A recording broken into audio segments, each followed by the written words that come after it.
A bearded man on an airplane pours boiling water into the toilet sink, immersing a lump of putty until it completely melts. He shapes the softened putty, pushes it into a pre-prepared mold with force, and a fake handgun is thus crafted. Knocking on the bathroom door, he hands over the gun to a teammate waiting outside. The hijacker brandishes the handgun, storming into the cabin, leaving everyone astounded. Two more hijackers rush in, and swiftly the trio gains control over all passengers. Facing the terrified crowd with arrogance, the hijackers demand to know who the air marshal is. With no one responding, one man presses the gun to a flight attendant's head, politely inquiring the air marshal's identity. To prevent harm to the passengers, the air marshal has no choice but to surrender, handing over his service weapon and getting firmly tied to his seat. Meanwhile, the flight attendant casts a peculiar look towards a man behind her, signaling their mission on this flight wasn't as simple as it seemed. They were after a priceless diamond secretly being transported on the airplane. Rewinding to a few months prior, a man, Ankit, casually meets Neha, a flight attendant, on a plane. After relentless pursuit, Neha soon falls for him, and not long after, she finds herself pregnant. This news causes Ankit a moment of panic, but he reassures her, promising marriage soon. However, the situation takes a turn when two strangers visit Ankit, leaving him sweating profusely. This anomaly doesn't escape Neha's notice, and upon her insistence, Ankit reveals running a diamond insurance company that lost a diamond worth 20 rupees crores a year ago. Now, the diamond's owner demands a replacement stolen from his company's consignment. Neha is strictly against this, as her father died due to theft, but a tragic incident alters her resolve. One day, as they are about to get into a car, loan sharks attack Neha. Ankit fights back, managing to drive them away, but Neha ends up miscarrying and hospitalized. Upon awakening, a heartbroken Neha, touched by Ankit's care, decides she's willing to help steal the diamond to escape their dire situation. What Neha might not have realized is that the diamond wasn't just any ordinary cargo. It was, in fact, a tool for money laundering purchased by the Minister of Internal Affairs from the Middle East. To ensure the smooth transfer of the diamond, the Security Bureau embedded it into a smartphone and set up triple security measures. Firstly, the delivery was entrusted to a mysterious courier whose identity remained unknown. Next, the safety case was secured with a two-part combination lock. Each party involved in the transaction kept one part of the combination, requiring both codes to be entered simultaneously to unlock the case. Moreover, a GPS-enabled active SIM card was installed for tracking. If anyone attempted to tamper with or switch the package, the SIM card would immediately send an alarm message to the owner. Despite the thorough planning, internal betrayal is hard to prevent. Ankit, representing the seller's security company, succumbed to greed. He bribed the minister's secretary, representing the buyer, with money and promises. Agreeing to split the diamond's worth equally once acquired, he exploited the fact that at 30,000 meters high, the smartphone would have no signal. Thus, swapping the SIM card during the flight would go unnoticed. Thus, Ankit secured the other half of the password from the secretary. Accompanied by his girlfriend, he boarded the airplane, poised to steal the diamond. However, there was a hiccup. They couldn't recognize the mysterious courier arranged by the seller. In a moment of insight, Ankit recalled that the courier, to avoid using the restroom, wouldn't consume any food or drinks during the transport. This sparked an idea. During the meal service, Neha, using her status as a flight attendant, went around asking each passenger, quickly identifying the courier. She then pretended to accidentally spill utensils, staining the courier's clothes, forcing him to head to the restroom for cleaning. Just as Ankit was about to succeed, an unexpected twist occurred, the very scene we opened with. The hijackers burst out, forcing a halt to their plan as they watched the air marshal get tied up. At that moment, a passenger, a burly fellow, suddenly stood up and engaged in a scuffle with one of the hijackers.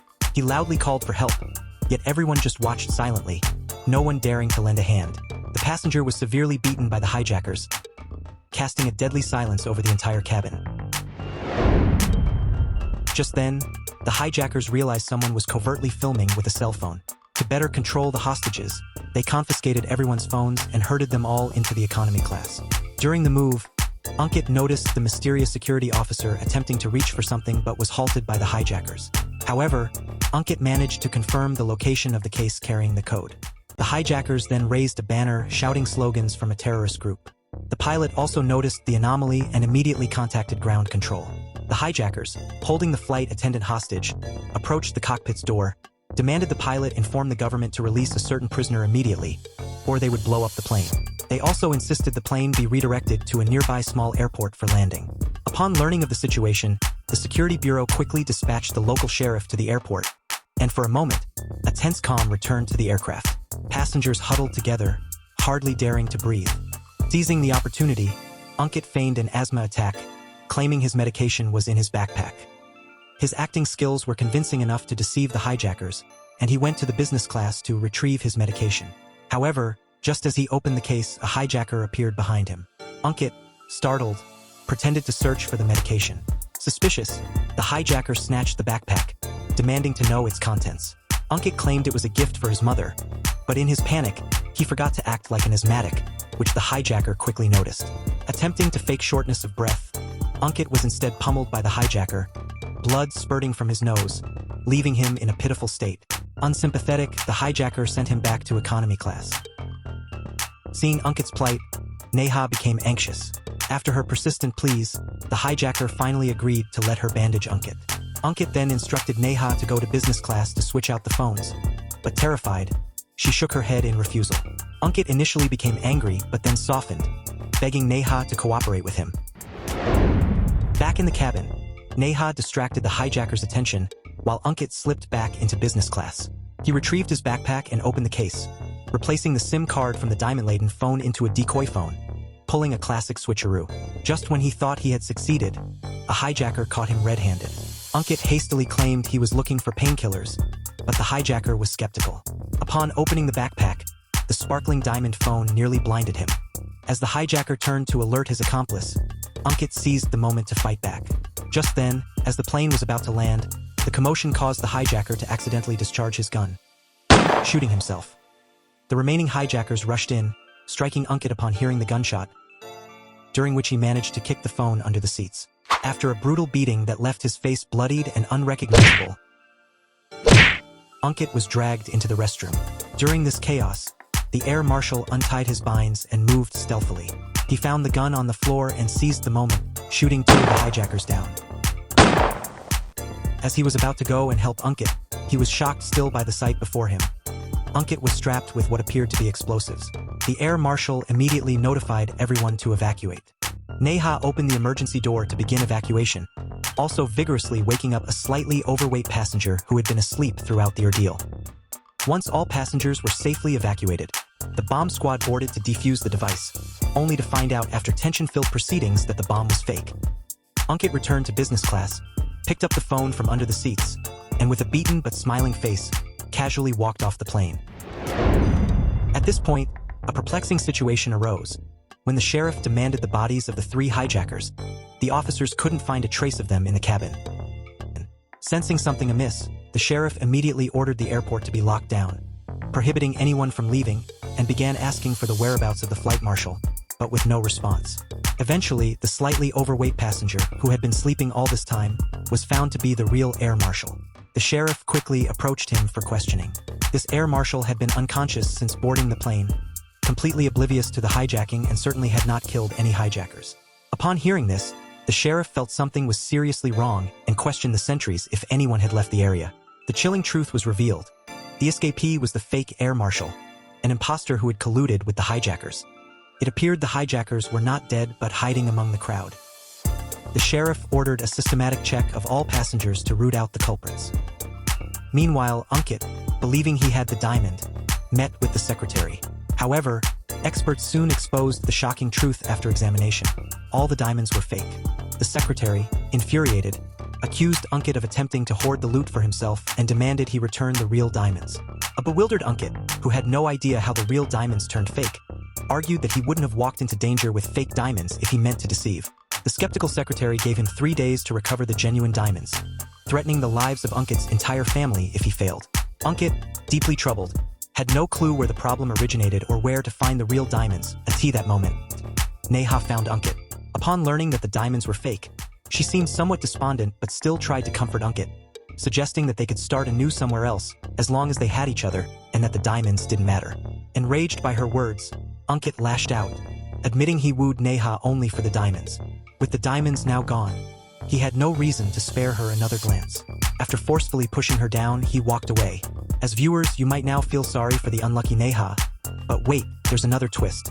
Watching Ankit walk away, the seemingly heartbroken Neha's lips curled into an almost imperceptible sinister smile. Turned out she was the real predator.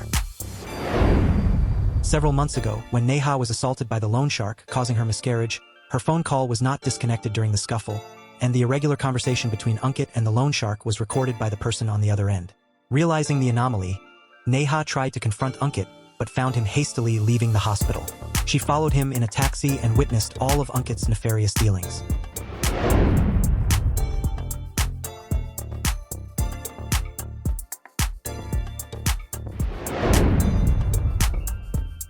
All this was orchestrated by Ankit with the sole purpose of seducing Neha to aid him in stealing diamonds on the airplane. After discovering the hard truth, Neha fainted from the emotional turmoil. When she awoke from her unconscious state, Neha was completely transformed, a woman on a mission for vengeance determined to ruin the despicable Ankit. She reunited with former associates, a theft group famous for striking awe in the world years ago. Unbeknownst to the pitiable Ankit, this seemingly simple girl was an ancestor in the thievery underworld. For revenge, she informed her partners that they were to retrieve the diamond and also leave Ankit with an unforgettable pain. Together, they hatched a meticulous hijacking plan. Neha first drugged the official air marshal's drink, which left him unconscious throughout the ordeal. As firearms were not allowed on the flight, the bearded man requested a bottle of hot water from the flight attendant and fashioned a fake handgun with putty.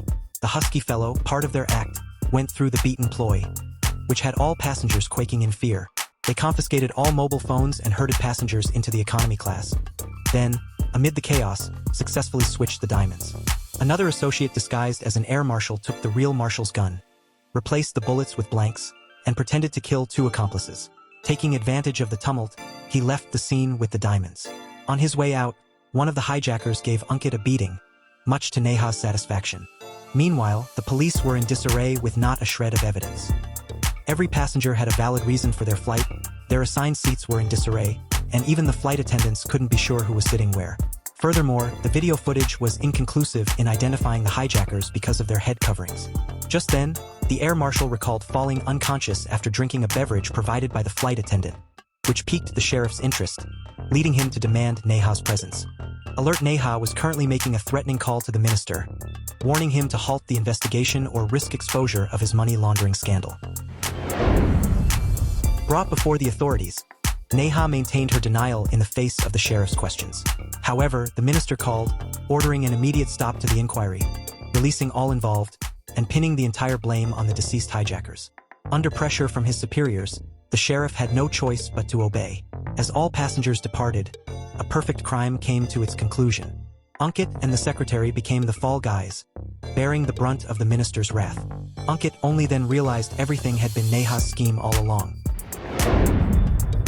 As the ultimate winner, Neha now assumed a new identity, ready to embark on a brand new chapter in life.